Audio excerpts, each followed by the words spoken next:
Greetings. I'm Pearl John and welcome to the other 167. We continue our series on wrestling with God. And today the focus is God angry with me? And I'd like to title this Thunder or Tender, Rethinking God's Heart When You Mess Up. Have you ever walked into a room and immediately felt the disappointment that is hanging in the air? The heavy silence, the eyes that don't meet yours, the vibe that says you failed. Many of us carry that exact feeling when we approach God. Maybe you've messed up. Maybe you lied. You walked away, repeated a sin for the 100th time. And somewhere deep inside, this voice whispers, God must be done with me. The question is He? The Bible doesn't shy away from God's wrath, but it also doesn't shy away from His relentless mercies. The key is to understand the difference between God's anger and His affectionate discipline. Let's unpack three truths to help us replace guilt with grace and fear with faith. The first truth I'd like to unravel is God's nature is compassionate, not condemning. In Psalm 103:8, we read, The Lord is compassionate and gracious, slow to anger, abounding in love. God's anger isn't like ours, impulsive, emotional, petty. It's measured, just, and always clothed in compassion. When we ask, is God angry with me? Psalm 103 reminds us His default posture is mercy. He is not standing with a scowl. He is reaching with scarred hands. A teenager crashed his dad's prized car. The boy expected fury, and rightly so. Instead, the father, though clearly pained, said, We'll deal with the car later. Right now, I'm just grateful you're alive. That's the heart of the Father. He sees the wreck, yes, but He sees you first. Now, God's mercy doesn't ignore our sin, it embraces us in spite of it.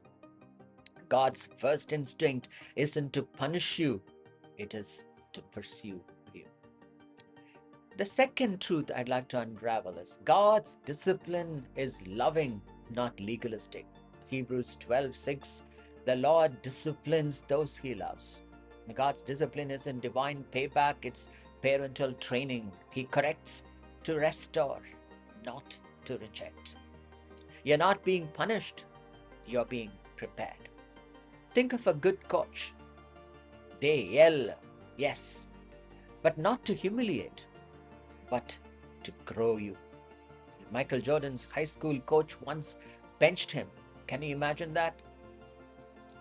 Not because he wasn't talented, but because he wasn't teachable at that point.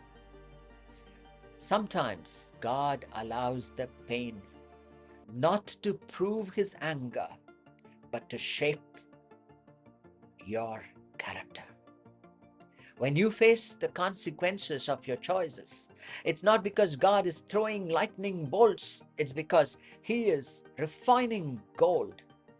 God disciplines you not to pay you back, but to bring you back. The third truth is God's love is covenant, not conditional. Romans 8:38 and 39, nothing can separate us from the love of God, it says. We often treat God's love like a salary earned when we perform. But God's love is a covenant, not a contract. It doesn't evaporate with your errors. In Christ, you are unconditionally loved. We all know this of Corrie ten Boom, who survived a Nazi concentration camp. And she said, there is no pit so deep that God's love is not deeper still. Even in your darkest moment, His love remains. Even if you feel ashamed to pray, His Spirit is interceding. Even when you can't run toward Him, He is running toward you. The cross wasn't a part-time promise, it was a forever love letter sealed in blood. God's love isn't based on your behavior, beloved. It's anchored in His character. Let me pull this to a close. So is God angry with you? Maybe you've wandered away. Maybe you've fallen. But His word is clear. The Lord is slow to anger, abounding in love. In Psalm 103 and verse 8. He doesn't cancel people. He calls them home. Like the Father in Luke 15, He isn't waiting to scold. You'll find Him running to embrace. Don't let shame keep you from the safest arms in the universe. He is not thunder ready to strike. He is tenderness reaching to save. This is Pearl John signing off The Other 167. Thank you for watching The Other 167. We continue our series Tough Questions and Tough Answers and the mini-series Wrestling with God next week. Until then, have a wonderful week ahead. God bless.